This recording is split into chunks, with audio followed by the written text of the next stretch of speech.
Okay. We'd like to welcome you back to our August 4th, 2020 board meeting of the Lexington School District 1 Board of Trustees. Do I hear a motion to conclude executive session and begin general session? So moved. Thank you, Dr. Powers. Do I have a second? Second. Thank you, Ms. Green. Are there any questions or comments, board? Hearing none, we'll take a vote. All in favor, please say aye. Aye. Any opposed? Motion carries, and it is unanimous. It is 6:30 p.m., and I call to order the general session of the August 4th, 2020 board meeting. This is an exception to the standard start time of 7 o'clock p.m., and this was communicated in the public notice. We are meeting tonight in compliance with the governor's orders, CDC recommendations, and Town of Lexington ordinance. The auditorium has been thoroughly cleaned and sanitized before this meeting and will be after this meeting as well. District staff will also sanitize the microphone before and after staff presentations or individuals speak during citizens' participation. All board members, employees, and other individuals in attendance are encouraged to social distance, and mask or face coverings must be worn at all times. There is limited seating to maintain social distancing. Once the seating in this room is filled, attendees will be asked to go to the staff development room, which we are also calling the overflow room, where you can watch the meeting while observing social distancing guidelines. The public is encouraged to watch the meeting on our YouTube channel. After the meeting, the district will follow its previously established process by posting a video of the meeting to the district's YouTube channel, Lexington One video site, and our own Lexington One website. The district is in compliance with the South Carolina Freedom of Information Act. We have notified the media of the date, time, and place of this meeting. Hold on. The district tapes the meeting for accuracy in preparing the minutes. At this time, I'd like to call on Mr. Mike Anderson for the invocation and the Pledge of Allegiance. Mr. Anderson? Thank you. If you'd join me in prayer, please. Oh, loving God, we pray that you will give us courage and wisdom as we face the hard realities which confront us around the world today. May those with gifts for human health and hope discover ways which help us to end threatening infections of COVID-19 and restore our lives to a new day. Give us, we pray, a profound sense of creativity in the community as we care for each other, especially those who are most vulnerable. Hold us in your arms as a loving parent would as we journey into the future. Call us towards deeper faith, believing you are with us, and lift our hearts as we face each moment. In your name we pray. Amen. Amen. You'll join me for the Pledge of Allegiance. I pledge allegiance to the flag of the United States of America and to the republic for which it stands, one nation, under God, indivisible, with liberty and justice for all.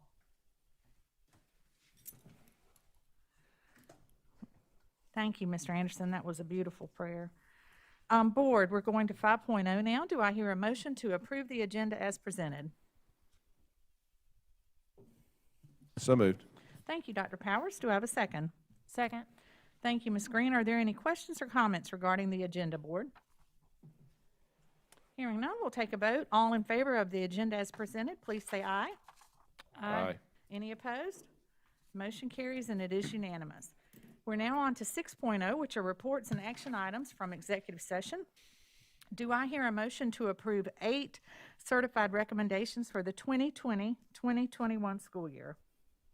Madam Chair, I move that the board accept the 8 certified employment recommendations as provided by Dr. Little and the senior leadership team for the 2020-2021 academic year. Thank you, Dr. Powers. Do I have a second? Second. Thank you, Mr. Anderson. Are there any questions or comments, board? I'd like to ask a question. Mr. Stacy, just before we move on, how many positions do we have remaining, and kind of where are we in terms of starting school with our positions? So we have 23 certified vacancies.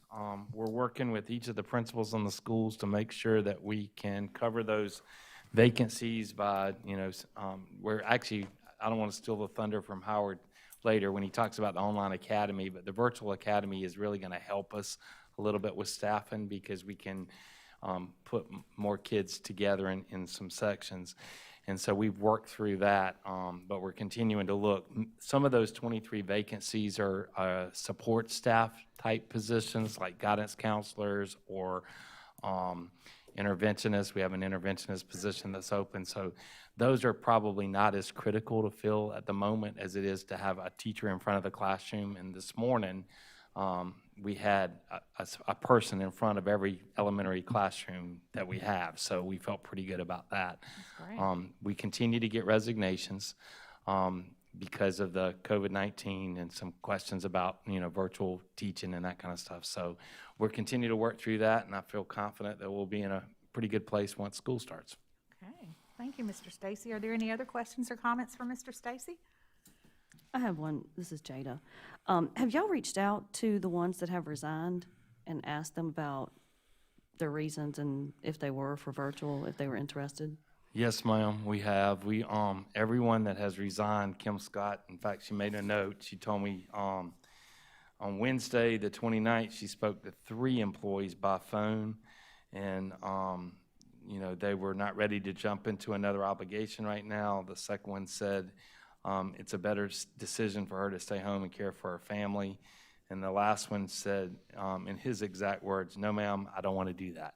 So we are reaching out to them and trying to work with them if that's an option that would work for them. We've kind of changed, I guess. Originally, we had said, I think I shared last month, our last meeting, that there was no guarantee that they would come back to their home school, that if they went to the virtual. We've changed that model. So all our virtual teachers will report to the school that they are assigned, in hopes that they would understand that if you're doing your virtual teaching from that school, then there's a good possibility that's where you're going to be when we come back in January. So, and they'll have to come back because it's the kids from that school that are in the virtual program. So we kind of tried to work through some of those concerns. Okay, thank you. Any other questions, board? I was just going to mention, Mr. Stacy, and you don't have a crystal ball, so you can't answer the question I'm going to ask. But I know in today's, I think, House Education Committee, Superintendent Spearman encouraged the General Assembly to lift the $10,000 cap on retirees to help with the situation that we have, that we're going to be facing this year. And actually, if you look at the weekly numbers that SC for Ed compiles, Lexington 1's actually in pretty good shape. And we are traditionally in pretty good shape at this point in time, thanks to you and your staff. But I would just like to know, from your perspective, would the lifting that cap, would that help? Well, I think it would be a big help because we do have some retirees that won't come back because of the $10,000 limit. The other side of that, though, is they are typically on the older side, so some of them may have some concerns, but anything like that would help tremendously, I think. And even if we're trying to secure subs, or maybe secure more virtual teachers. I will tell you this, we had 100 teachers initially apply to be 100% virtual. We would need more than that to make the online academy work. Some of those positions we didn't determine could be virtual positions. So we had now gone back, our principals, like at our elementary schools yesterday, the principals, we identified you need 1 virtual teacher at grade 1, 2 virtual teachers at grade 2. We compared that to who had applied to be a virtual teacher to make sure we got those placed, and then they had to go out and tap some people to do that. So that's kind of the process. So yeah, if we had retired teachers that were willing to come back and just teach virtually, we could probably make that work really well. I've had, my mother's a retired school teacher, and she and a number of her friends have expressed a desire to help, but they don't want to help if it costs them funds. That's right. And really, they would be well suited because of their experience doing the virtual teaching. That's right. Because they're very experienced at that. So I'm hoping that the General Assembly responds, because that has been a consistent request this summer from education folks. I think it's been a consistent request even before this year, Right, because right. we obviously have a teacher shortage, and never really quite understood those teachers that are retired that are getting paid are still paying into the retirement system, and they're not getting anything back on the other end of it. So it's not like they're hurting the retirement system, they're getting paid for them. Thank you. Any other questions and comments, board? Okay. Let me remind you that Dr. Powers offered a motion to approve 8 certified recommendations for the 2020-2021 school year. Mr. Anderson seconded it. All in favor of this motion, please say aye. Aye. Any opposed? Motion carries, and it is unanimous. We are now going to move to 6.2, which is a property contractual matter related to Centerville Elementary School, a sewer lift station, something super glamorous. Do I hear let's get a motion on second on the floor, and then we'll open it up for discussion. Do I hear a motion to deed 0.11 acres of property containing a sewer lift station located on the Centerville Elementary School to the town of Lexington? Madam Chair, I make a motion that the board accepts the administration's recommendation to deed 0.11 acres of property containing a sewer lift station located on the Centerville Elementary School site to the town of Lexington. Thank you, Mr. Oswald. Do I have a second? Second. Okay, thank you, Dr. Powers. Okay, now, let's open it up, and Mr. Salters, you want to walk us through this contractual matter, please? Yes, Madam Chair, members of the board. If I could get the screen unmuted, Josh?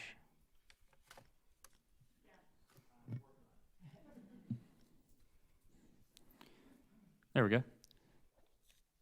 All right, so I'll call your attention to the screen just to orient you again.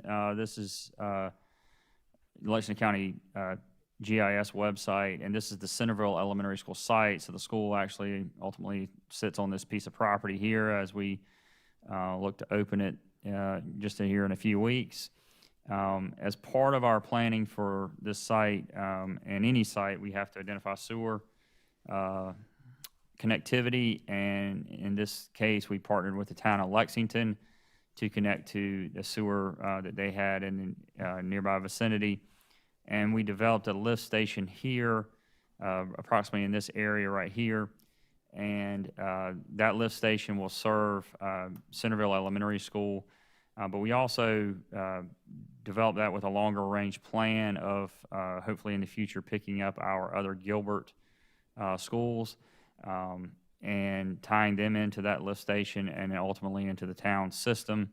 That would allow us to basically get out of the sewer business and not maintain a waste treatment facility in the Gilbert community for our other Gilbert schools, much like we've done in Pelion in recent years with joint municipal water and sewer. This is a survey of the property, and what you'll see is again, as mentioned, it's 0.11 acres. It's completely fenced with some privacy fencing. Basically, what you see from the road is a small structure here. There's an electrical panel and a small roof over this, and everything else is pretty much in the ground. And it will be fenced, or inside of that fence actually, or protected with some trees and so forth around, as described on this this drawing here. So the main benefit of doing this is this gets us out of the sewer business, if you will. The town of Lexington takes over this facility, and any issues, problems, concerns come up with the operation of this pump station will be the responsibility of the town of Lexington.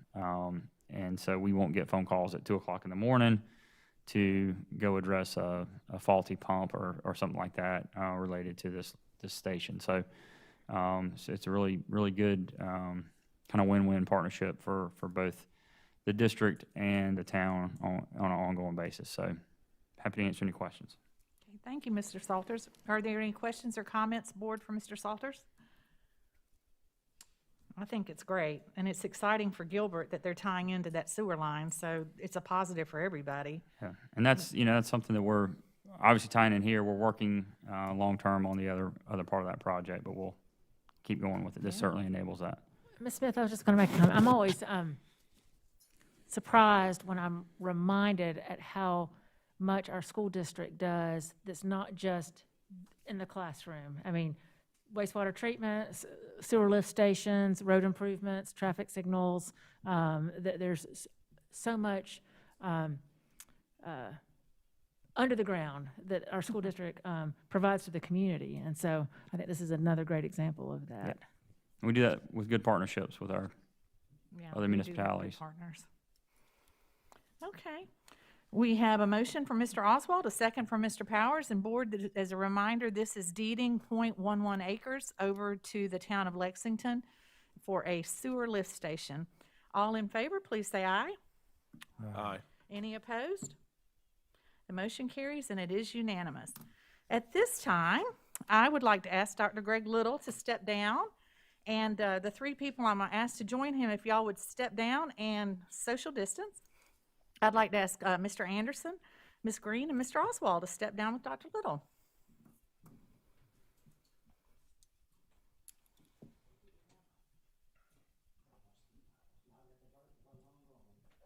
You get to see that they have legs.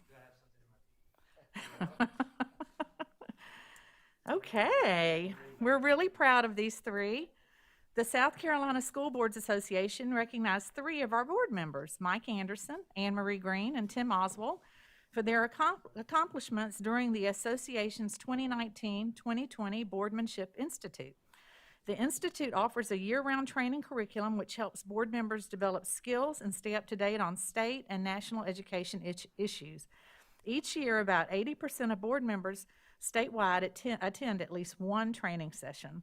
Workshops focus on school law, advocacy, and legislation, improving board operations, leadership for improving student achievement, and more. Board members can achieve up to 6 levels of recognition by participating in conferences and training. Mr. Anderson and Ms. Green have reached level 4, and they will receive a certificate and a pin with a blue stone in it tonight. And Mr. Oswald has received level 2. He receives a certificate and a silver pin. And I'm always proud of this because I think it's always important for us to educate ourselves, and we are always in a learning mode. So I'm really proud of these three board members for attaining this level. So let's give them a round of applause.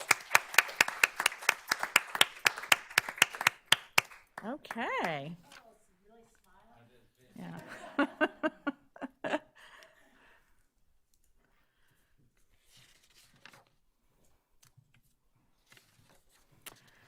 Okay, let me get a sip of some water. Hold on. This one's long. This is a long read, so bear with me. We're now going to go to 8.0, which is citizens participation. Lexington County School District 1's Board of Trustees solicits the advice and counsel of its citizens. To encourage this participation, the board provides a citizens participation period during each of its regular monthly board meetings. In order to speak, you must be a student currently attending a Lexington District 1 school, the parent or legal guardian of a student currently attending a Lexington District 1 school, or a taxpayer residing in the Lexington District 1 attendance area. You may comment on agenda items, school operations, policies, programs, or other matters. You may not speak about specific individuals, whether they are students or staff. There are other ways to bring those issues to our attention. We're adding this sentence because we would like to remind people, we want to remind you that this meeting is being live streamed and that the recording of this meeting will be made public and the internet never dies. So make sure what you're saying, you want it to live in perpetuity on the internet. We want to give everyone who came tonight an opportunity to speak, and in order to do that, the board chair will call on each speaker by name and ask you to approach the lectern in the back. It's right back there. The board will not reply to your remarks nor take any action during the board meeting in response to your comments or questions, and you may address the board for up to 3 minutes. Please do not clap or make any comments either while an individual speaks or after he or she finishes. This is not kind to the speaker and slows down the process. As you came in tonight, you received a card to fill out if you indicated you wanted to speak. That card asks for your name, address, and other information. However, we will only read out your name and town you reside in when it is your turn to speak, and if you are the parent of a student, we will announce the name of their school.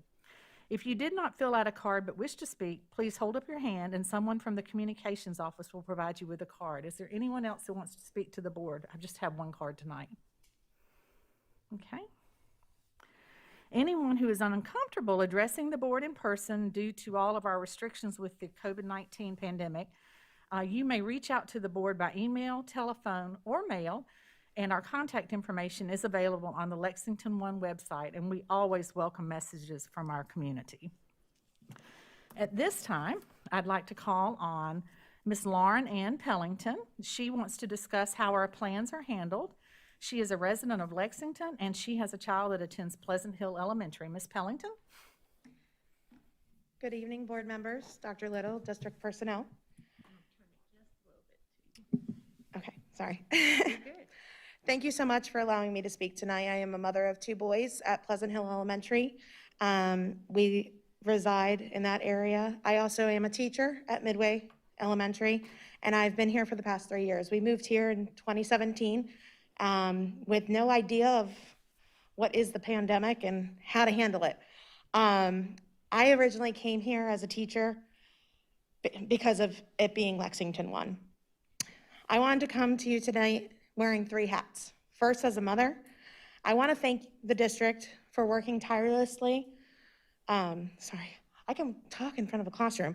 You're fine, you're fine. Sorry. Working tirelessly to figure out these new plans of education. In the Together Talks with Dr. Little, I have learned various plans and how they have changed, revised, and been revised again multiple times. As a parent, I was very overwhelmed when we closed in March. And I am very grateful for the steps that have been taken to ensure my child's safety then and even now returning. Secondly, I am here as a teacher. It was hard to abruptly leave in March and never see that group of kids again. I am a teacher of the significant, profound population, and it was very, very hard. They are, like any other teacher, my kids. I want to thank the district for the hours that you've put in listening to us. And I also, as a special ed teacher, want to thank SPED Services for that as well. There's been a lot of questions from parents that have been guided through the board, through Dr. Little's office, and through the special education office. I continue to ask for support because we as teachers are scared. We are scared going back for our kids. We are scared as parents coming home, and we are scared in general. I think that's everyone. I had a friend who is in the teaching profession who contracted COVID. She thought she got away with it. She was doing everything right. She quarantined for 14 days only to find out that her child also contracted it and quarantined. She's now scared, not only for her kids, she has multiples, but she's also scared for everyone else because mild symptoms doesn't mean that there's not anguish. The poor child was throwing up, 104 fever for multiple days. These are things that, as teachers, we are scared going back into the classroom. I'm the first one, I'll be lined up day 1 to go back because they are my kids. But that is just something that we are continuing to be scared of. Finally, I'm here as the local chapter president of the SCEA, which is the South Carolina Educators Association. I've taken on this role after many years of not really having anyone present. My main thing, and I have tons written here, I want a connection with the board. I want a connection with the district. I want us to be able to work together again. I want to offer professional development in correlation with the district. And I want to be able to at least have our teachers feel like they are continuing to have a voice. In the end, thank you so much for your time. I would definitely love to meet with the board, either individually or as a whole, as well as Dr. Little. And I hope that together we can continue to build our Lexington 1 family and bounce ideas off of each other and build stronger together as one. Thank you, Ms. Pellington. We really appreciate that, and we appreciate all you do for our students and for your own children. I know it is a lot these days. We appreciate all you're doing. Dr. Little, I'm going to give you this card at the end of the meeting, and we'll have somebody. Ms. touch Pellington base and with I you. actually already have a meeting scheduled next Oh, week, so great. we're a step ahead. Great, okay, thank you. Okay, at this time, board, we have an action item. This is 9.1. This is authorization of the superintendent as the official Title I representative. And do I hear a motion for the Board of Trustees to author the superintendent as its Title I representative? Madam Chair, I move that the Board of Trustees authorize the superintendent as its Title I representative. This will give the superintendent the authorization to make day-to-day Title I decisions on behalf of the Board of Trustees. Great, thank you, Dr. Guyton. Do I have a second? Second. Thank you, Mr. Anderson. Are there any questions or comments, or Dr. Talley, is there anything you want to add? Okay, any questions or comments, board? How many Title I schools do we have in? We have 9 Title I schools. Would you like to know the budget I would, allocation for this year? yes, please. Our budget this year is $3,600,000. And how is that, is that budget specifically allocated for certain services? It is allocated for several things. It can be used for personnel. It can be used for professional learning, for programs. It can also be used for family engagement. And we are audited every year, and we've always had clean audits. Awesome, thank you. Are Well, I'm sorry, one more question. What is the criteria to be classified as a Title I school? The criteria is based on total pupils in poverty, and it's based on the what we know as free and reduced lunch. It's one piece of criteria. Also, Medicaid for 3 years if a family's on Medicaid. Foster care, migrant and homebound and runaway families. Thank you. Are any of these funds the ones that Mrs. DeVos was talking about holding back if school districts weren't in compliance with some of the federal guidelines? She for did talk returning to about school? federal funds. I'm not sure which ones Secretary DeVos was referring to, I but think this was probably those some of funds. these, Yeah, absolutely. that's what I was thinking too. Any other questions or comments, board? Okay, we have a motion and a second on the floor. All in favor of the authorizing Dr. Little as our Title I representative, please say aye. Aye. Any opposed? The motion carries and it is unanimous. At this time, we're going to turn it over to Dr. Little. Board, the rest of the night is our reports only. And we're going to start with a superintendent's update from Dr. Little, and then we're going to move into some updates on our back-to-school plan. So, Dr. Little, I'm going to let you take it away. Thank you, Madam Chair. As everybody remembers, we originally scheduled this meeting as a quick human resources update meeting, as we just need, to vote on things and kind of, we call it a skinny meeting, be in and out.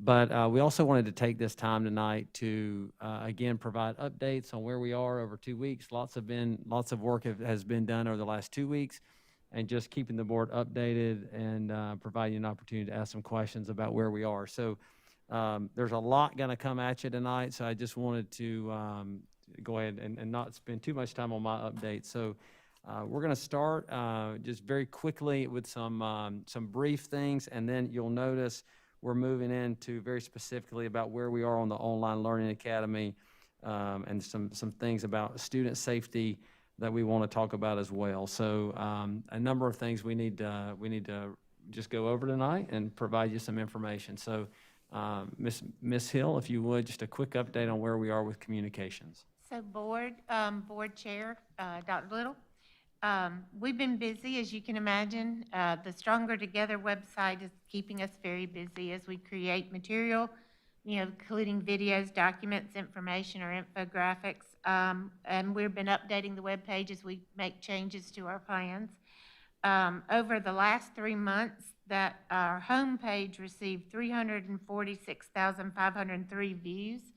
The Stronger Together page received 101,908 views of that. So it's by far the most active page on our website. We've created the concept of Together Talks. 101,000? Is that what you just said? Yes, 101,908 views since we created it. We created it June the 3rd. So we also have created a new concept called Together Talks. There have been a lot of people that have helped with that and been involved in that, most especially our star celebrity, Dr. Little. Oh, yeah, for sure. So it's Face made for radio is what I have. so it has given people, what they constantly are telling me is that it gives them a feeling that they're in an intimate conversation with Dr. Little. And so the relaxed, intimate conversation that he has with his guests is able to really bring people into it. So we've done 4 talks since July 15th. We did an employee talk that has had 22,605 YouTube views. It's had 248 likes. The parent talk had 16,117 views. 291 likes, and most importantly, it had 335 Facebook shares. The mass chat has had 6,616 views, 97 likes, and 54 shares. The one we most recently did that explained the difference between e-learning and the Online Learning Academy had 1,819 views, 28 likes, and 49 Facebook shares. So you can see those are all active videos. We've also had a lot of increased media attention, especially about our plan as we revealed it. We've had at least 100 news articles and television reports related to school reopening. Once we released that plan, Dr. Little had to do a lot of media interviews for us, and he did them very well. Many of them being about our reentry plan. You might find it interesting that those same interviews have been picked up by media in all the surrounding states, including North Carolina, Georgia, even some as far down as Florida, and I saw one in D.C. had run in D.C. So it's being widely shared. So we really appreciate his willingness to do all that and his innate ability to do it well. So that's pretty much our quick update. I just want to commend you and your staff. I've watched all of them, and I've also gotten a ton of feedback from our parents, and it really helped answer a lot of questions, and I thought you guys did a great job because you really addressed the concerns of the community. There's a group working behind the scenes that includes Dr. Natalie Allisburn-Smith, Mary Gaskins, Kimberly Freeman, and Amy Wood. And so they've helped us craft questions and go through the questions that came in online. So while he was doing the interviews, they were going through the questions, and Catherine was involved, Catherine McPhail, and they were feeding those questions to us at the end, in addition to the ones he'd already answered. So a lot of people have worked on this. Well, and I think those, I've also watched all of the Together Talks, and I think they've been excellent. And I think that goes to the point that we all know, and sometimes we forget, but the more information we can share, the more reassured folks are about what's happening. And we're in such a period of uncertainty and anxiety that I think Dr. Little's calming, confident communication of what Lexington One is doing has really helped our community understand that they're in good hands. Right. He's a very relaxed interview, and that and the fact that he is relaxes the people watching, the audience. So. Well, there you go. Thank you very much. I hope my mom's watching tonight. She'll be very happy about that. So he'll be available after the meeting for autographs. Thank you very much. All right. Mr. Stacy has already shared with Human Resources. Mr. Stacy, do you have anything to add? Yeah, I got a couple of things, but Okay. I'm not a relaxed interviewer, so. We have done a few things. We've been working with Howard to staff the Online Learning Academy. We continue to work with the principals to do face-to-face staffing. But one of the biggest things that we've had to deal with in the last couple of weeks, Meredith Siebert and Jennifer Berry have been extremely busy communicating with staff and teachers with respect to virtual options as they relate to their specific positions and addressing requests for accommodations. Our stance has been that we aren't working from home, that when we do the virtual option, we will do it at school. And so our goal is to try to make that space at school as safe as possible for those. That's our position. And so we've had a lot of conversations, spent a lot of time on the phone with individuals to try to make that work. And we are currently working on a model with Shane Phillips and Amy Woods to try to help us determine how we're going to shift from the hybrid model to face-to-face, or from the hybrid model to virtual, some data points that would trigger that shift. And so that's in motion right now. And that's pretty much what we do every day. Thank Good you. deal. This is Jada. I have a question, Mr. Stacy. If an employee needs accommodations through ADA, Yes, ma'am. how would they go about getting those? That's why Jennifer Berry and Meredith Siebert are the two that contacts for that. So what they do is they contact Jennifer Berry, and she walks them through that process. And then we, again, our first accommodation would be to try to make that space at school as safe as possible. And then beyond that, it's whatever the particular accommodation might be needed. Okay. But there is a process. Okay, thank you. All right. Instructional Services has been hard at work as well. So Dr. Talley? Thank you, Dr. Little. I would like to update the board on 2 areas, and then I'll ask Mr. Bissell to update you on a third. I'd like to talk to you about the fine arts and where we are with that. Our marching band programs began practice this week. White Knoll High School started yesterday. River Bluff High and Papillion High School is next week, and Gilbert High School and Lexington High School start August the 17th. Orchestra typically does not hold practice over the summer, but those teachers are preparing for social distancing and safety guidelines for the classroom once we do return to school. This is the same status for the visual arts, dance, chorus, and theater, and for elementary music and arts. Dance teams will be holding practices this summer, and they'll follow, of course, the same social distancing and COVID checks as our athletes. We've worked with Mr. Salters and his team to provide PPE, to order that equipment for marching band during the summer practice, and we appreciate that collaboration.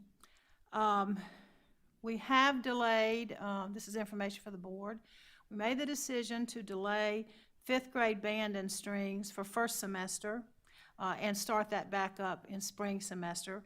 We hope by then that COVID will be more under control than it certainly is now, and this will give our teachers an opportunity to adjust to their new teaching schedules. We will be creating work sessions for our arts teachers to assist in virtual opportunities for students and professional learning for teachers who will be teaching virtually this first semester. I would like to give the board an update on childcare for our employees. We do have a working group who's been hard at work trying to grapple with that issue. We have surveyed our employees' needs for childcare, and there are many, and those numbers vary from school to school. We do plan to perhaps use support staff to assist with that childcare. It's also possible that we'll need to use community volunteers to assist us with that need. And the child care will be at each child's school of attendance, and students will be able to have their lunch there at the same rate that they currently pay.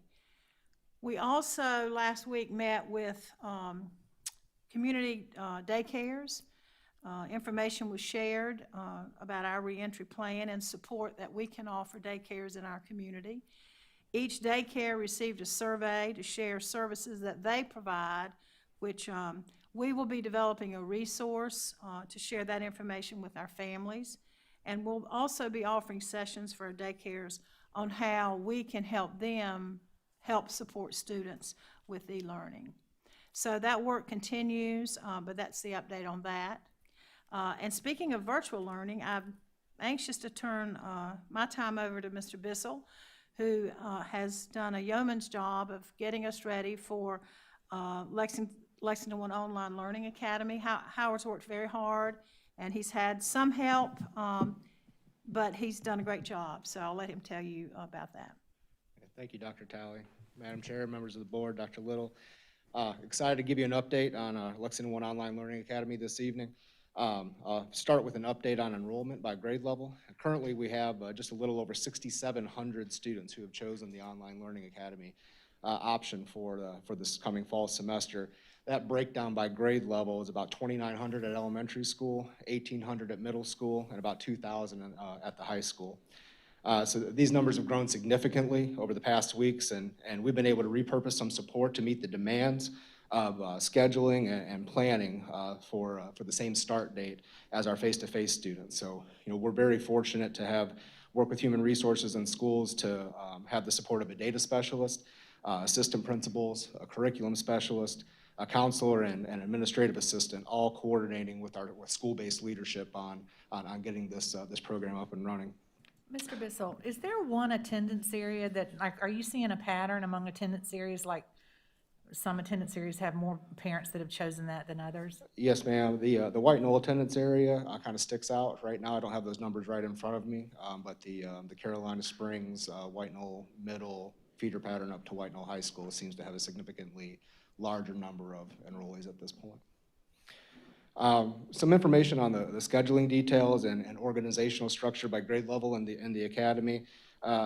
This scheduling process is it's very complex, it's very complicated, but we're on track to complete the largest part of it by the end of this week.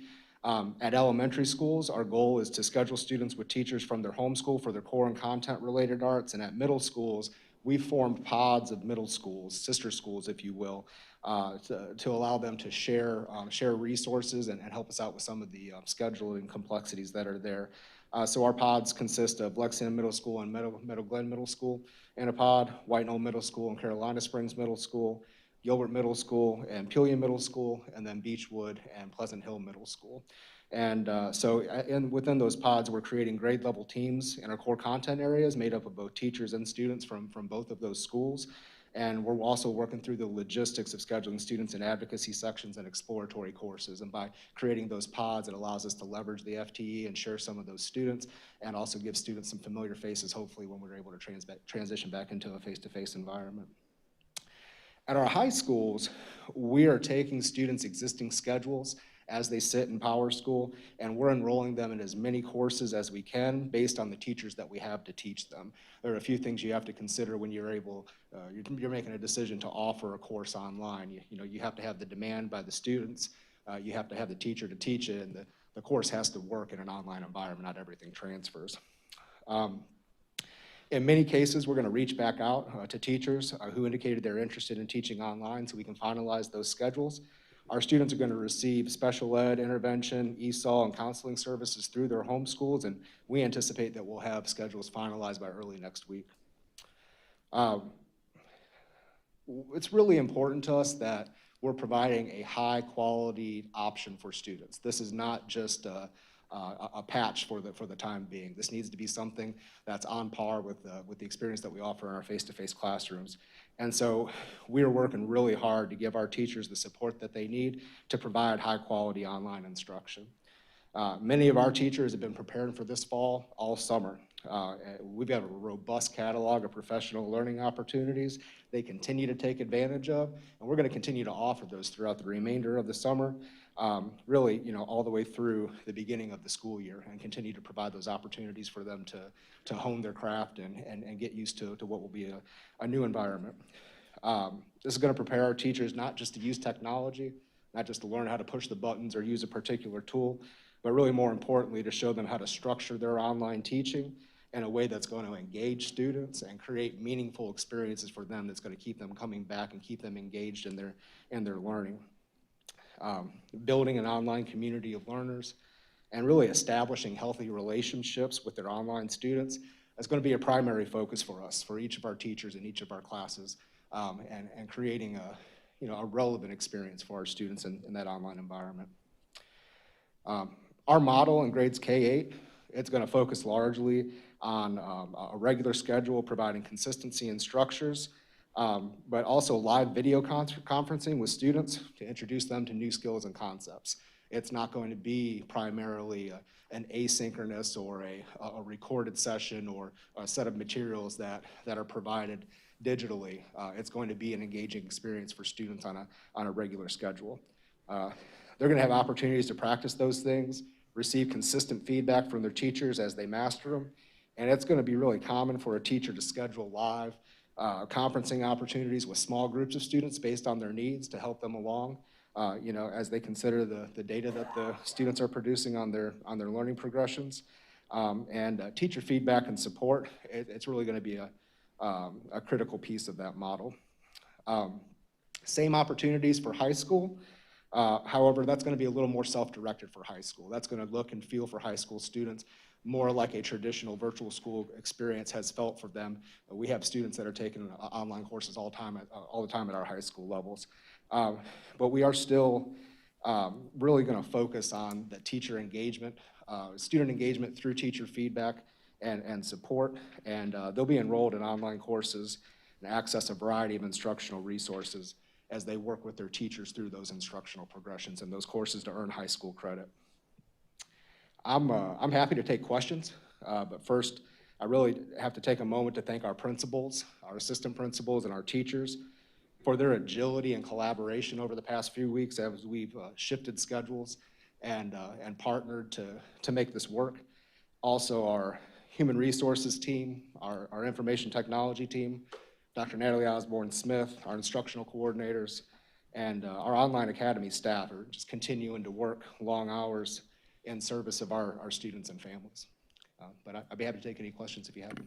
If I can jump in very quickly before the board asks questions. Mr. Bissell, we talked about this a little bit on our Together talk. Will you explain the advantages of what makes the online learning academy such a good option as opposed to other types of options that people may have, other type of online options? Yeah, absolutely. So I think first and foremost, this is a Lexington One program. We're featuring our teachers, we're featuring our instructional models, we're featuring our resources, and we're keeping our kids close to us. And then I think it's important to consider that someday things are going to go back to normal. And when they do, our kids will be poised to slip back into a more normal schedule, having been a part of our system and the things that we can provide our students directly. Okay. Thank you, sir.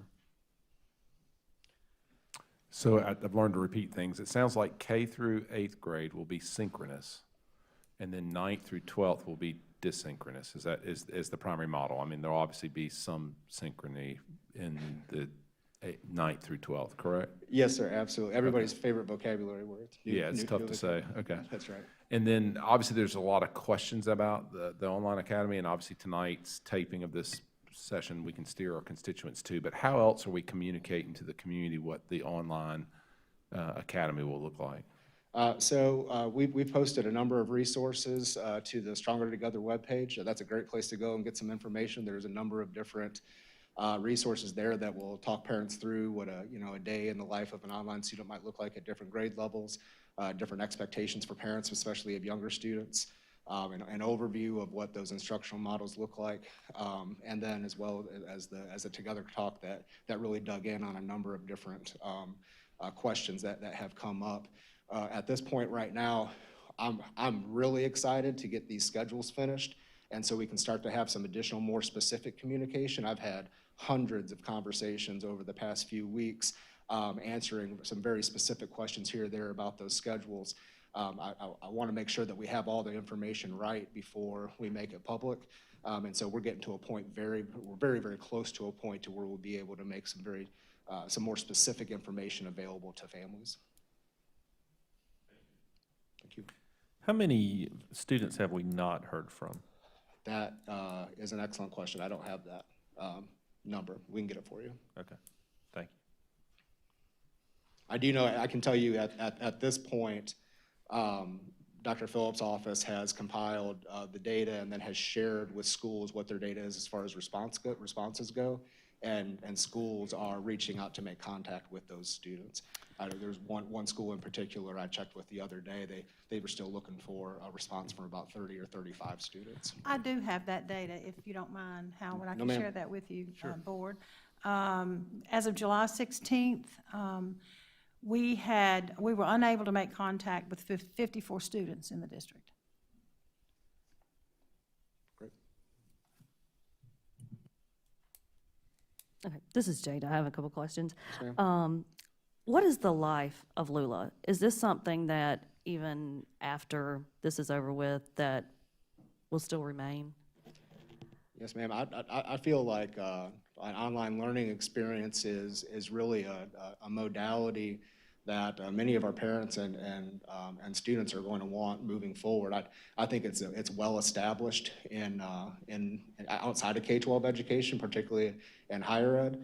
But in talking with businesses and industries, learning online is the way that they do their training and their professional development, and it's pretty widespread because of its efficiency and its ability to be personalized for learners.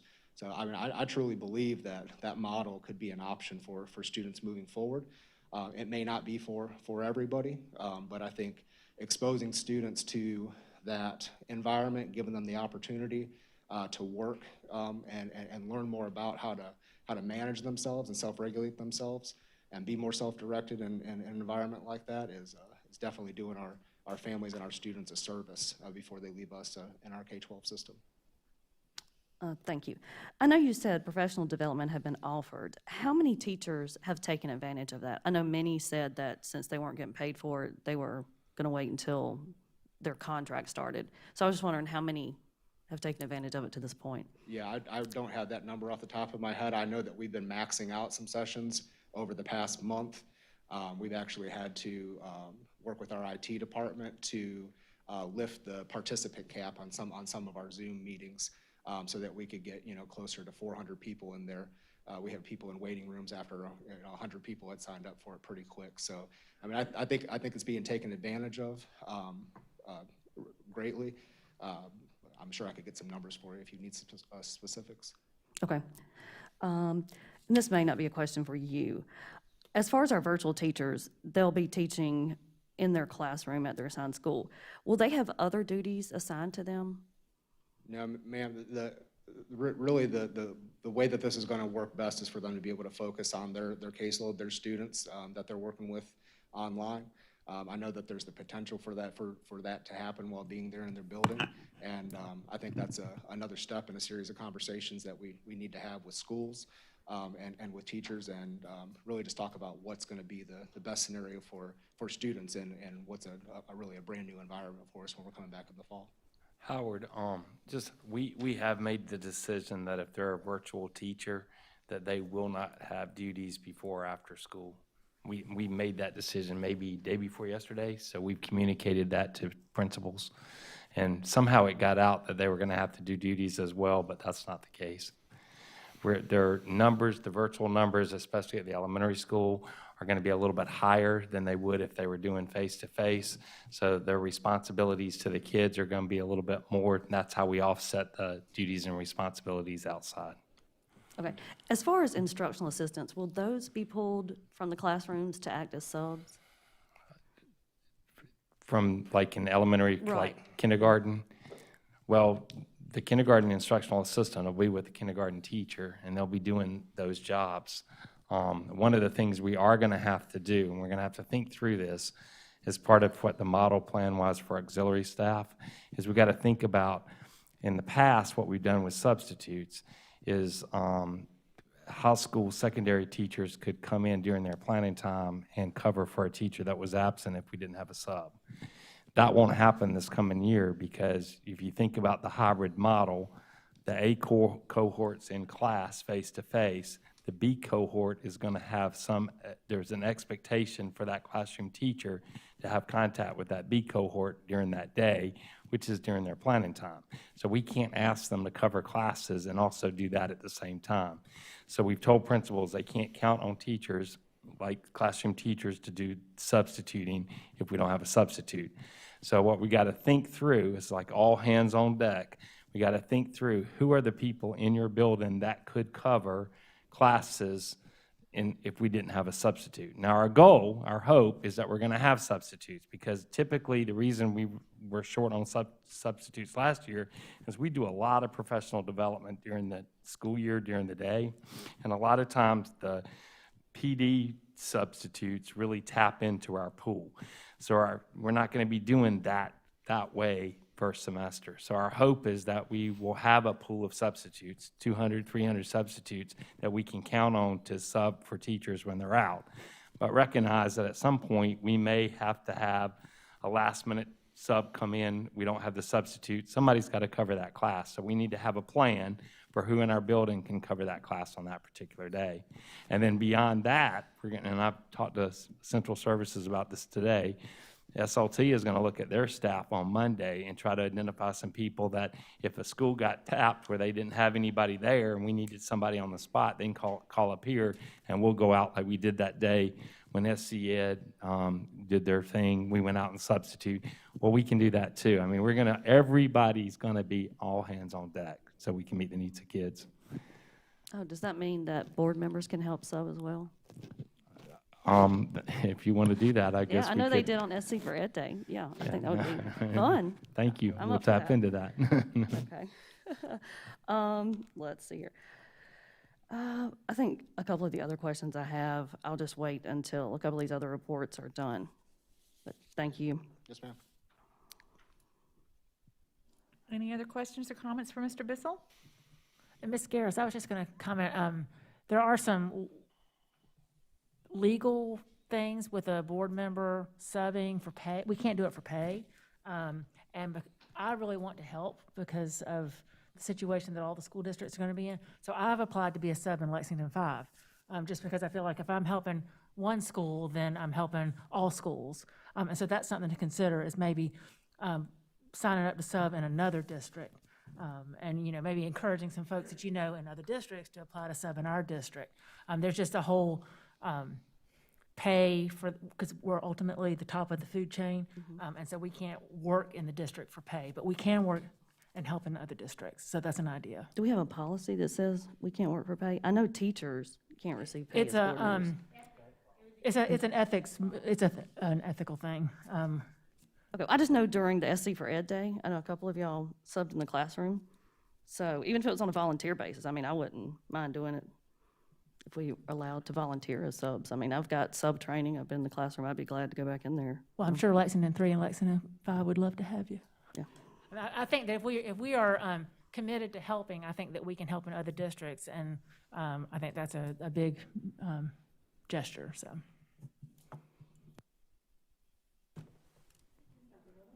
All right, thank you. Again, lots of work happening there, Mr. Bissell. Thank you very much. All right, Mr. Salters, we want to talk a little bit about our food services, where we are, updates there, as well as some of our safety and security measures that we're going to be communicating out over the next 7 to 10 days. Thank you, Dr. Little. I'll start with safety and security. As you probably heard, Superintendent Spearman came out earlier, or late last week, early this week, and indicated that all students and staff will be wearing masks.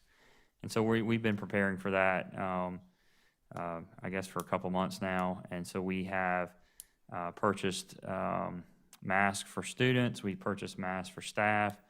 The State Department of Education actually distributed some masks for staff as well. Cloth masks is what they distributed. We've got some very specific areas where we have high contact with some of our most fragile children, and so we have some additional protective equipment that we purchased for those staff, and we'll be rolling that out. Various desk barriers, some of the things you see here in this meeting room, out front in our receiving area. And in our schools, we've got similar plexiglass panels that are going up in the high contact areas as we go. So a lot of that's been going on. We've purchased hand sanitizer dispensers for every classroom, some additional backup hand sanitizer for when those dispensers potentially, should they run out. We're navigating some interesting waters. The state fire marshal actually has some restrictions on the volume of hand sanitizer that can be stored in a building at one time. And so when you put 200 classrooms together, 150 classrooms together like a large high school, and you want to put some hand sanitizer in it, you all of a sudden are meeting some of those thresholds. So we're negotiating some interesting waters with that. We are being very specific with our staff about hand sanitizer and about cleaners. You've heard a number of recalls probably related to hand sanitizer, so we are not encouraging staff to bring in things that they bought off the shelf, and that's why we're committed to providing that those resources for them. Mr. Salters, we have had some questions from parents about, since the children are going to be eating in the classroom and they possibly would have food on their surfaces, about the contamination of these strong cleaning products, contaminating the child and the food. And so that's right. something And we so have that's heard from obviously parents. There's a concern. Yeah, that's obviously a consideration, and that's why we are providing an individual spray bottle for every classroom that is for a ready-to-use product that is food safe, but that does kill bacteria. And we're making that available for teachers. We're not requiring that they use that on any certain intervals or whatever, because we're going to be cleaning classrooms every day. But we know that some of our teachers will want more of a comfort level, and there's going to be times where they need to do some additional cleaning, you know, and a staff member may not be available from the custodial services area. So we're stocking all the classrooms with that cleaner, additional paper towels to use for those cleaning purposes as well. You've seen a lot on electrostatic sprayers. We're going to be using those in all of our schools and for cleaning of the classrooms and other you know, high traffic areas. Basically, we're going to have some staff dedicated to doing nothing but wiping down high contact surfaces all day. And so those are, you know, your door handles, your bathroom fixtures, things like that. And so we've been doing that in this building since we came back, and that seems to be effective. And we are tuning our HVAC systems. We're already under maintenance contracts where we replace filters every couple of months and those types of things. So, but we're you know, tuning those to get maximum airflow in our classrooms, working with ASHRAE standards and the CDC guidelines to you know, meet those standards. It is a difficult balance, though. You know, a lot of things you hear about this virus is you know, fresh air is good, having airflow coming through. We have operable windows in most of our facilities for safety reasons, but those operable windows are not intended to be opened on a regular basis. And so what that does is it allows humidity to come into the room, can cause an air conditioner to overcool, and because it can't keep up with the dehumidification, and then you get you know, things growing in there that we do not want growing in there. So it's a delicate balance with as much humidity we have in our air. So we're working through that. On the security side, we are going to be working with some modified drills this year for fire, tornado, lockdown, lockout, and we're getting some guidance from SLED and State Fire Marshal and others. Basically, what it looks like right now, we're going to be able to do is review our procedures for these drills, and then not go through them as a whole school at one time, but individual classrooms will be able to do these things on a smaller scale, so that you don't have mass gatherings of students outside. But you know, a teacher can go over the fire drill procedures and then walk her students out or his students out, and then bring them back another teacher can do it, so and so forth. We're working through arrival and dismissal procedures now and movement of students. Obviously, arrival and dismissal are two key gathering points, and we're looking at some staggered movements within the building, and using some electronic means to control the arrival and dismissal flow, or excuse me, mainly the dismissal flow. Arrival kind of happens naturally, but we'll have electronic communication. Essentially, you'll have someone at the entrance with a walkie-talkie. They'll say, you know, Mr. Anderson's here to pick up their child. The children are waiting in the classroom. That name is keyed into a spreadsheet that teachers are monitoring, and Mr. Anderson's child is then sent to the front for him to pick the child up. We've actually been using this process at several schools over the past few years, and it's been quite effective. So looking at rolling that out, there'll be some other processes. It's really a school-specific scenario there, but we're working through that with each school to make sure that happens. Food services has been an unbelievable challenge for us through this pandemic, and I'm sure you're aware that our food service operation is a self-sustaining business, and so it is not. It is designed to run and operate itself and make a profit and support the employees that are a part of that. And so we've taken quite a hit over the last few months. There is some legislation that's being considered now to allow us to continue feeding the way we are, and that's basically free for all students. But that hasn't passed yet at the federal level. But right now we have plans to distribute food via carts at the elementary level, and so students will leave their classroom and get food from a cart that's located outside their classroom, go back in and eat at their desk. middle and high schools, it'll be more of a grab-and-go scenario where they'll go to the cafeteria, grab their food, and then go to a designated space to eat. But we will not have, large, tightly gathered groups of students eating. We also are not allowing any outside food deliveries.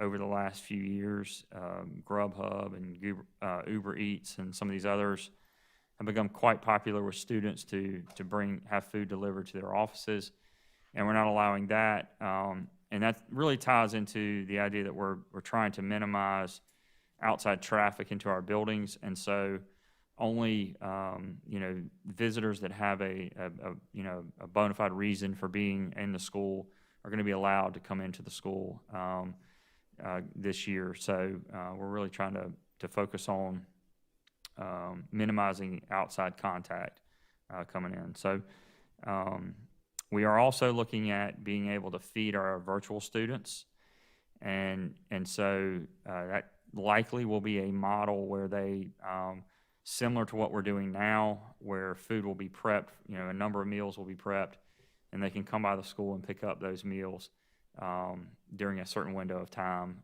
throughout the day and have those for the course of a week. So a lot of variables going into food service, but we're continuing to work through those. And I think Dr. Little mentioned this today, it's really everything we're dealing with is a moving target. 2 weeks ago we were not having masks for, pre-K through 2, and now we are. And so, that's what we do. We monitor and adjust, and we'll be doing that, I'm sure, with food service as things continue to change. I do have a little show and tell for you. This is in front of you here is a typical pre-K through second grade classroom table. This is some of the new furniture from the bond referendum, and it's been rolled out of a number of our elementary schools. Traditionally, we would have 4 students sitting at that table. And so what we've done for these younger students, we're going to be providing these plexiglass barriers. And much like we treat security, we're treating the PPE as just a layered approach. We feel like students at that younger age group might have some trouble wearing masks and keeping those on all day. And so having the plexiglass dividers will just be a kind of a secondary layer of protection for the students as they sit at those tables. So those will be rolled out to our elementary schools here shortly. I'll be happy to answer any other questions you have. I just want to commend the food service department. I went and helped week before last over at Rosenwald, and my goodness, it is so much work. It is just, and that team, they're just so dedicated and so inspirational, and boy, so organized. They have that thing down to a science. So I just want to commend them, and for all the deliveries and the bus drivers that have taken the food out and the ladies that stay back and prepare everything. It's just amazing. Amazing. Do we have a count of how many meals we've served? I'll get that for you. Yeah, share that with us, because it's just mind-boggling how much we've done this summer. It's an unbelievable operation. It is. And they've jumped right in and basically reinvented their whole business. Yeah, and now that they've added the produce boxes, it's unreal. Yeah. So tell them thank you. Well, and I was going to ask, this kind of dovetails with my questions to Dr. Talley earlier about Title I. I know there are some districts in the area that are Title I districts, like Richland 1, and their food service is provided for every student in the district, regardless of means. Mm-hmm. Are we close to that classification as being a Title I district? I know this isn't the time to lobby for that, but that just seems like something that would give us access to those the meals for everybody, which seems in this particular instance would certainly be a safer, easier way to provide meals for. Well, the thing that we're going to be able to do is provide grab and go. The biggest benefit to what that does is it allows everybody to eat for free. And up until this point, the federal government has provided that during COVID. So, but for our district, we're still a ways away from qualifying for something like that. But should the federal government extend this grant, which hopefully they will, through the year, it would simplify It sure things a would. lot for us. Thank you. Hey, this is Jada. I have a couple questions. Has the grant from the USDA been approved to provide food service on the days when the children aren't scheduled to attend? I knew that was in the frequently asked questions. Y'all were waiting on a grant to be approved? So we have not heard yet. We can provide meals, but right now they're going to be paid at whatever rate the child is eligible for. Okay. And so we're still waiting to hear from that. Okay. I've gotten a few questions about the cleaners and the chemicals that are used. Uh-huh. Where can we find that information? I can get you some specifics on the cleaner and the tablets that are being used. Okay, thank you. Also, Anne Marie, back to what we were talking about earlier where you said the Ethics Commission. I actually emailed them on July the 22nd to ask about a teacher running for school board. And I asked, do they need to resign before they file? Or are they able to resign after they take the oath of office? Before they take the oath of office. And she says, there's nothing in the Ethics Act that prohibits a teacher from serving on a school board. They are only requirements that they recuse themselves when issues affecting their economic interest arise. Well, and I actually was able, I recalled, we actually have two board policies, BCB and BHA, that state a board member may not receive pay as a teacher of a free public school that is located in the same school district of which that person is a trustee. So we actually have board policies that prohibit us being paid. As a teacher, but not as a sub. Well, I interpret that as as an employee of the district. I would say a teacher is different from every other employee.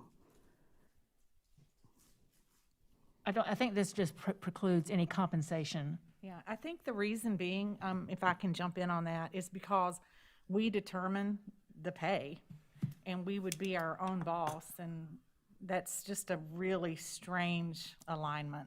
Well, that might actually give subs a raise. That would be a good idea. Okay, that's something to talk about. Either way, if it's just our policy that's keeping us from doing it, then that's something for us to talk about. Okay. Thank you, Mr. Salters. Yes, ma'am. And I did get a number on the number of meals served to this point. It's 701,256. And we have a distribution again tomorrow. That's the last one.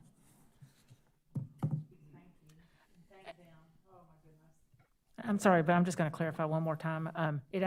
Our policies, Ms. Garris, are based on a section of South Carolina Code of Laws 59-19 that prohibits Board of Trustees members from receiving pay in the same district on which they serve on the board. Mm-hmm. So it's a part of state law. So. I know there's a state law about receiving pay as a teacher while serving on the school board. And it says teacher in state law as well. I actually probably have that somewhere. All right, our final presentation for the evening is Mr. Jeff Caldwell with Student Services.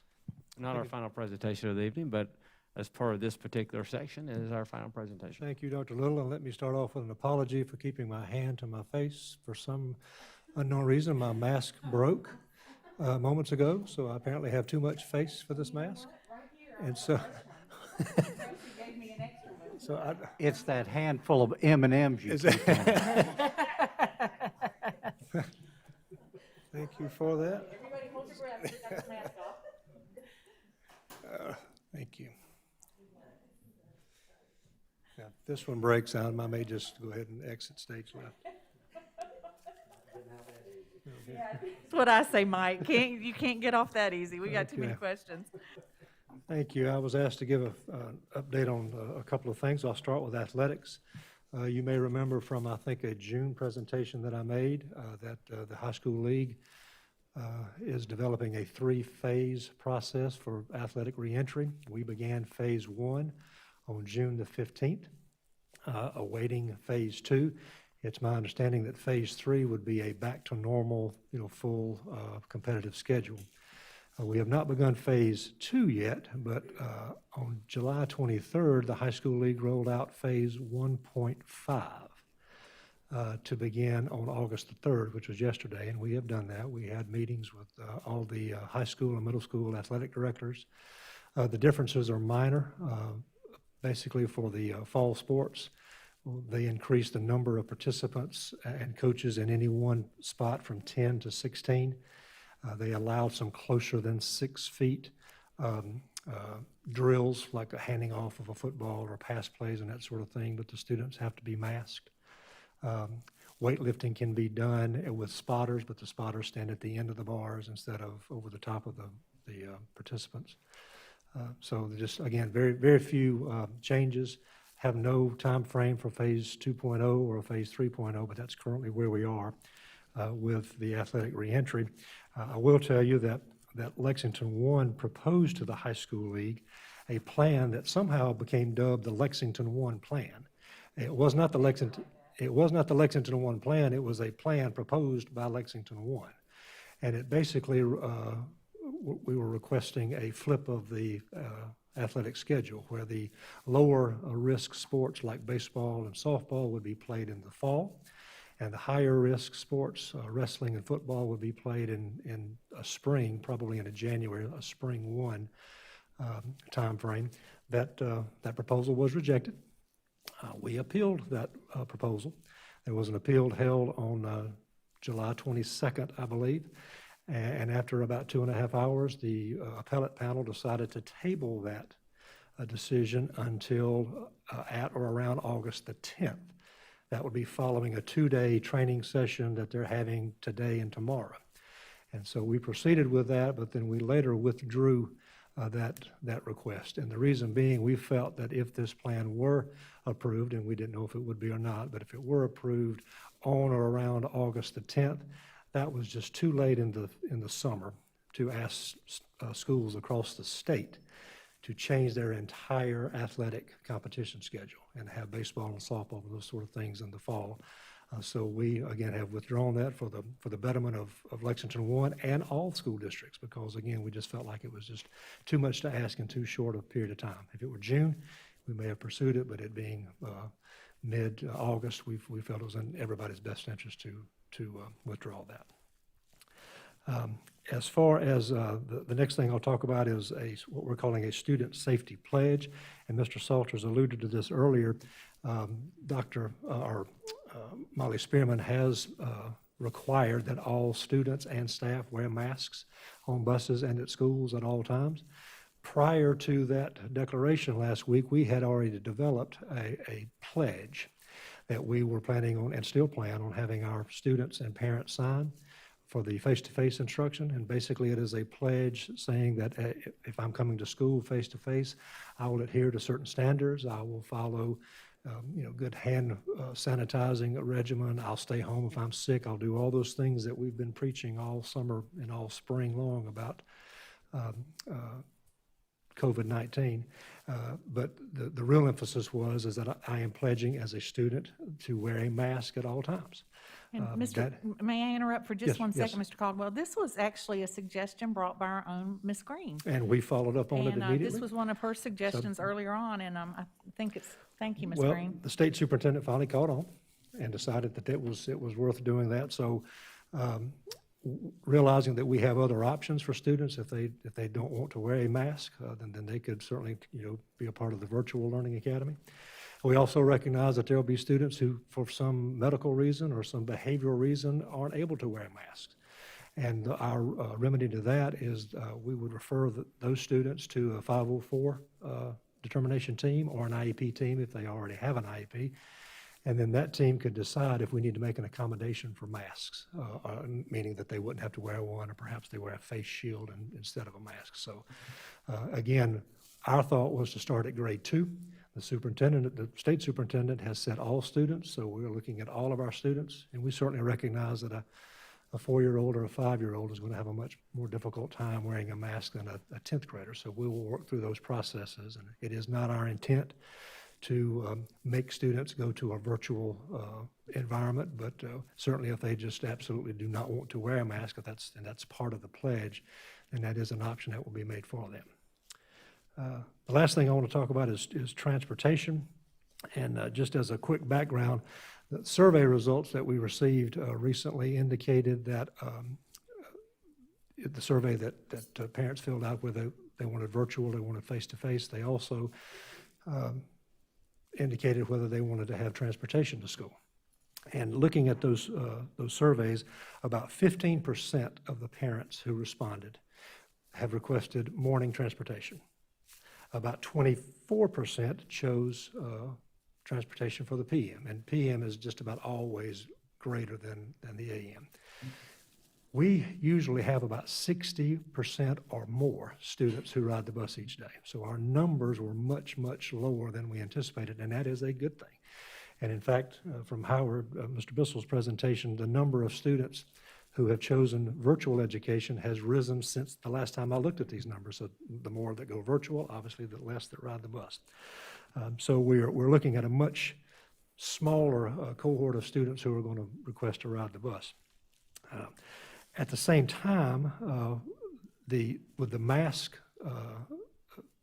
mandate that the state superintendent came up with, it also increased our capacity on the buses from just a little under 50% to about 2/3, about 66, 67%. So we have less ridership, and we now have more capability to put more students on the bus each day. So that was certainly trending in the right direction.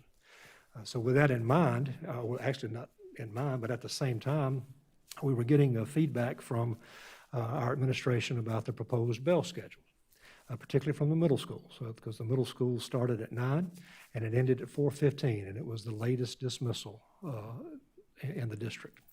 So that was causing some issues and concerns with childcare, with administrative coverage, with students who may arrive on campus at 7, not start until 9, and not leave until after 4. So the first thing that was asked of us is there any way we could have the dismissal time mirror the high schools? Instead of 4:15, make it 3:50. And we were able to accommodate that. Through more conversations and with the Child Care Working Committee began looking at their restraints and their issues around child care, it became more and more apparent that this bell schedule was causing maybe some undue burden on some parents employees who needed child care. So the question was asked, is there any way, what's the possibility of being able to have a bell schedule that doesn't necessarily mirror the way it used to mirror in what we call now a normal year, but could we change it around some? So I couldn't be more proud of our transportation department because they immediately jumped in and we studied the data. We looked at the riderships at all the different schools, not just district-wide.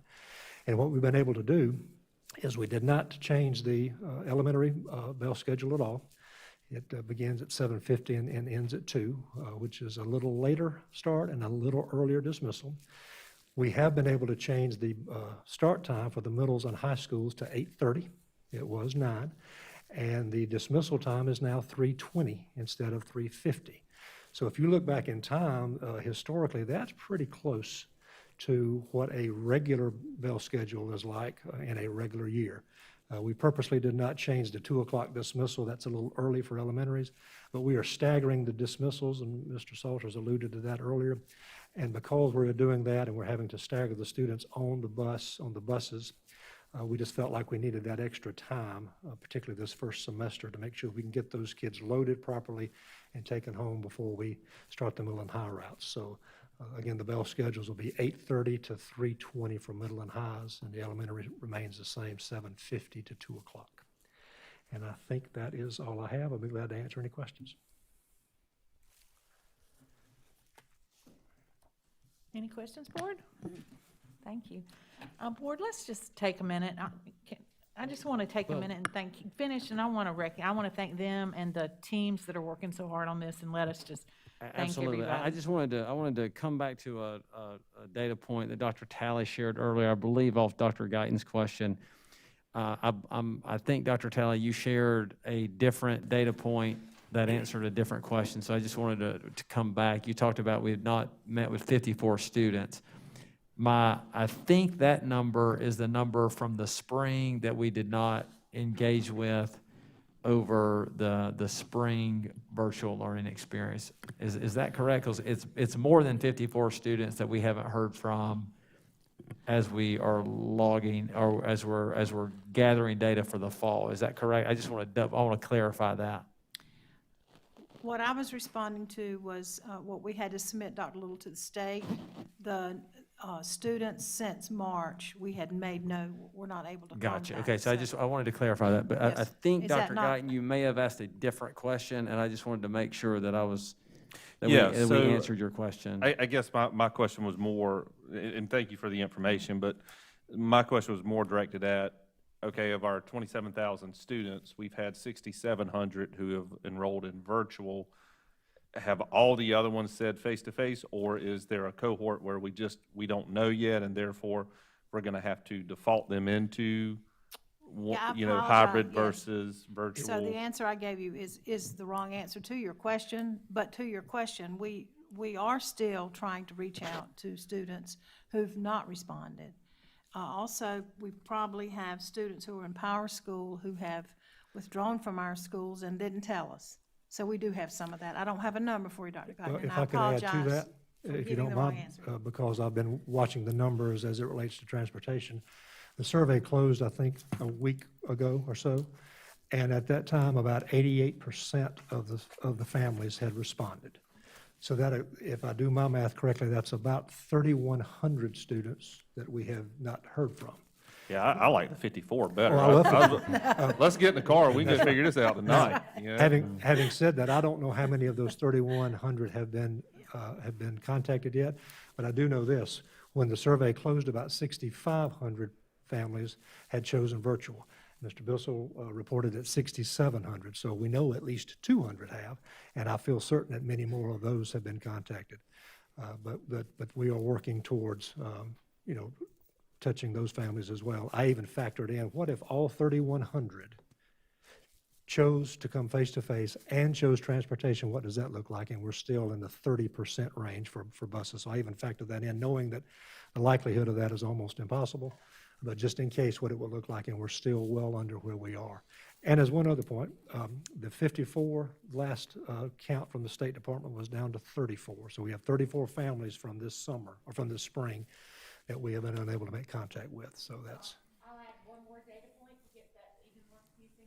Said that kindergarten and first grade numbers are unusually low, which indicates that they haven't done what they normally would do over the summer and register. So we anticipate that could happen as soon as we open online registration and into the week or so before school. We're expecting a crush at the 5K, 4K, and grade 1 level. Gotcha. Okay.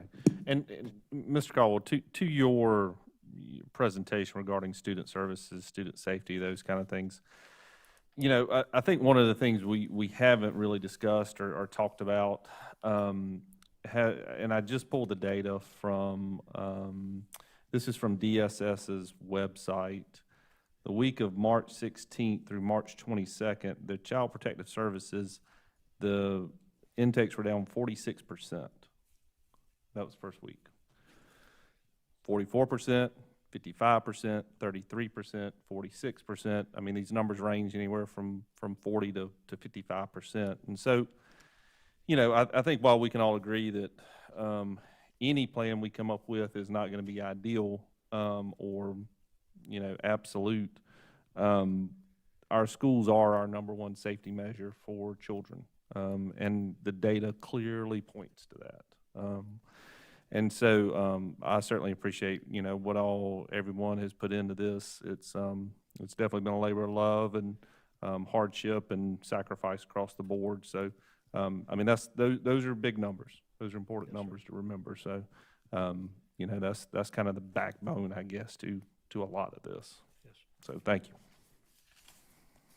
I would like to thank you for including the pledge, the mask and social distancing pledge, because to Dr. Guyton's point, school is so important, and we want to be back face-to-face, and we want all of our students back in the building and our teachers to be well and healthy.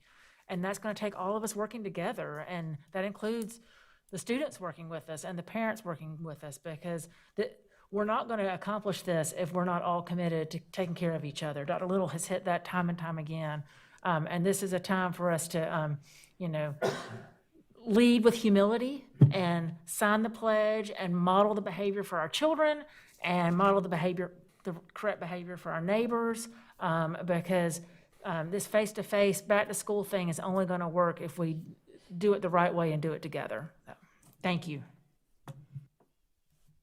And then, Mr. Stacy, just to memorialize, again, if you choose the 100% virtual option, your access to Lexington One after-school activities is not inhibited or prohibited in any way, correct? That's correct. me or Jeff? Okay, I just want to thank all of you, and I know this is just the tip of the iceberg, and the iceberg is huge, and I think one of the main components is our teachers, and going back to they're getting ready this summer. They're all doing the professional development, and the bus drivers, the cafeteria people, everybody, the custodians are getting ready. So board, I just think we should just thank them. This meeting normally, I can tell you, because I've been on the board a long time, this board meeting usually lasts about 17 minutes on a typical year. And we definitely don't discuss percentages of kids wearing masks in buses. I mean, I've never heard that discussion until this year. So I just want to thank all of you for all the hard work, and Mr. Bissell for taking on a role that's just brand new and leading the way. So thank y'all all for leading the way.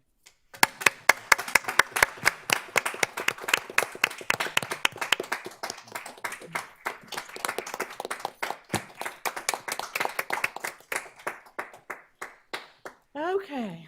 I do have another question. I was waiting to see if it got answered. I got a call on the way here from a special ed teacher, and they got a call today that everything was kind of being flip-flopped around, and that the virtual students and the regular ed students, the AA, BB students, they're all going to be kind of put together in a pool, and then teachers are going to have to figure out amongst themselves how to divvy those students up. Do we know anything about that? I can respond to that. Today, Dr. Balo had a meeting with special educators, Ms. Garris.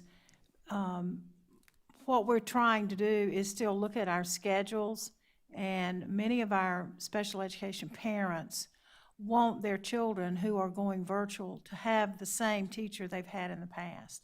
So what we're trying to do is look at our numbers, and we're working with HR to determine if in fact special ed teachers could have a caseload of students and teach them virtually and keep those same students. So we haven't finalized that. We're just in the throes of making those decisions at the moment.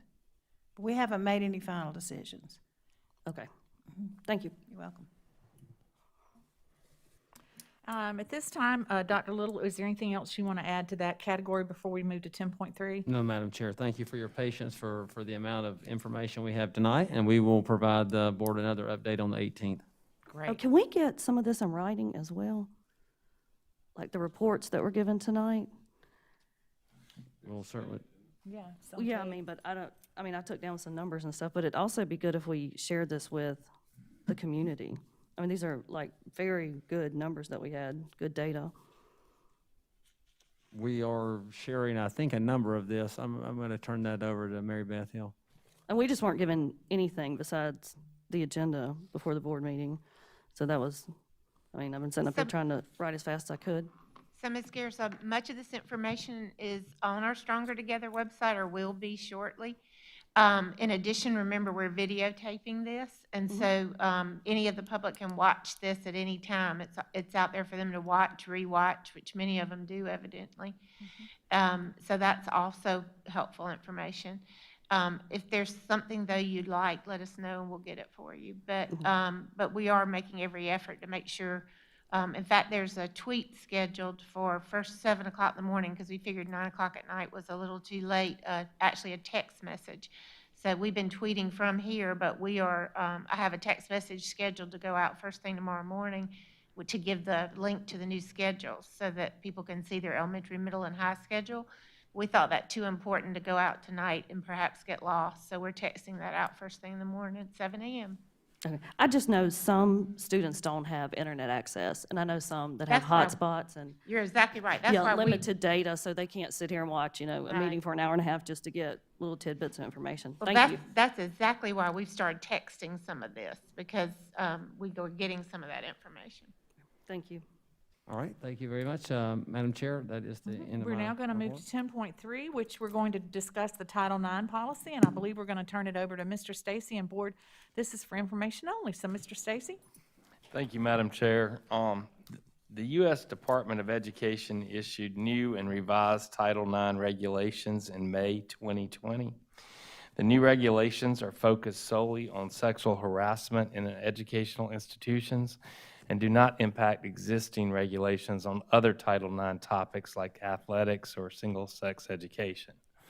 The new regulations, which are set to go into effect August 14, 2020, provide a narrow definition of sexual harassment in an educational setting and outline very specific steps and processes for how K-12 school districts must investigate and address allegations of sexual harassment in the educational setting. Given the complexity of what educational entities are being asked to implement in a very short period of time, and during a time that our focus needs to be on COVID-19, at least 18 states have sued to delay implementation of the Title IX regulations. The district reviewed and received various drafts and guidance at the end of July. The South Carolina School Boards Association issued its model policy Thursday, July 23rd.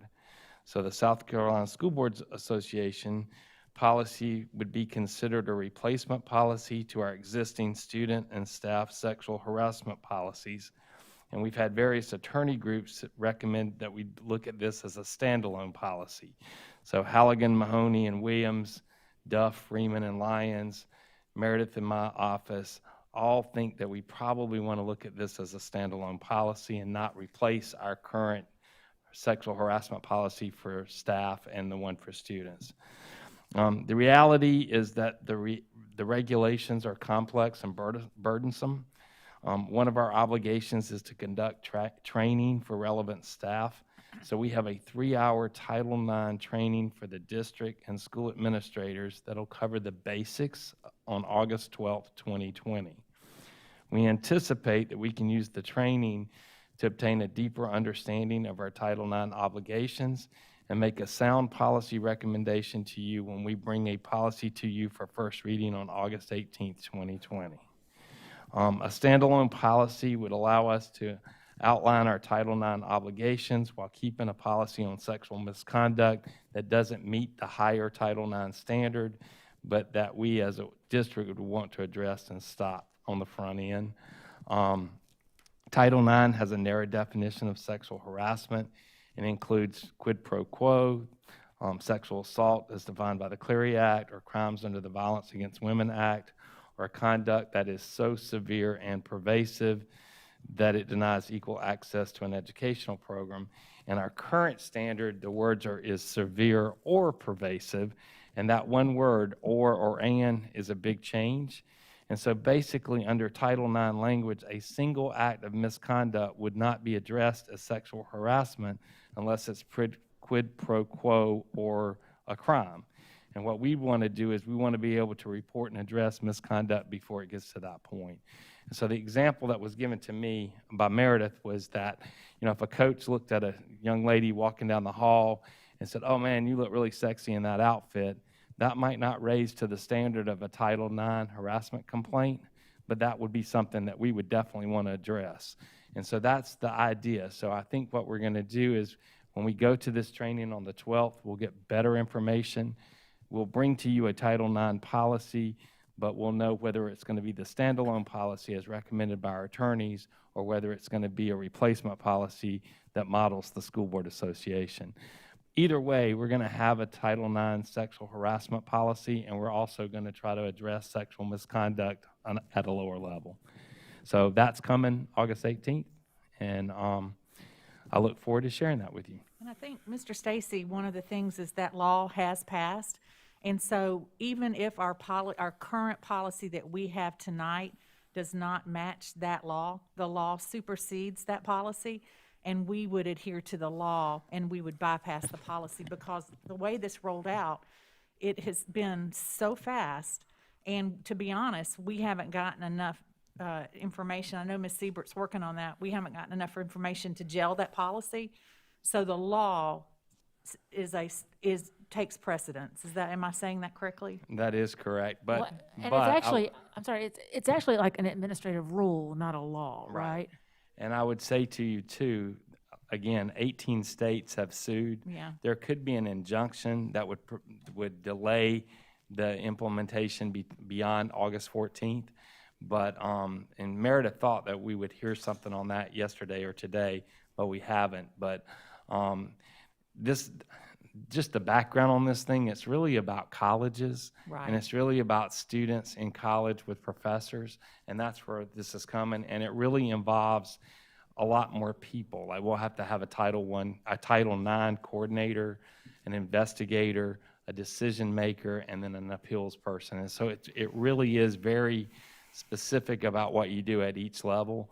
And so, and we're going to adhere to it. I mean, we don't condone sexual harassment at any level, but we want to do what's right for our kids. Right. Okay.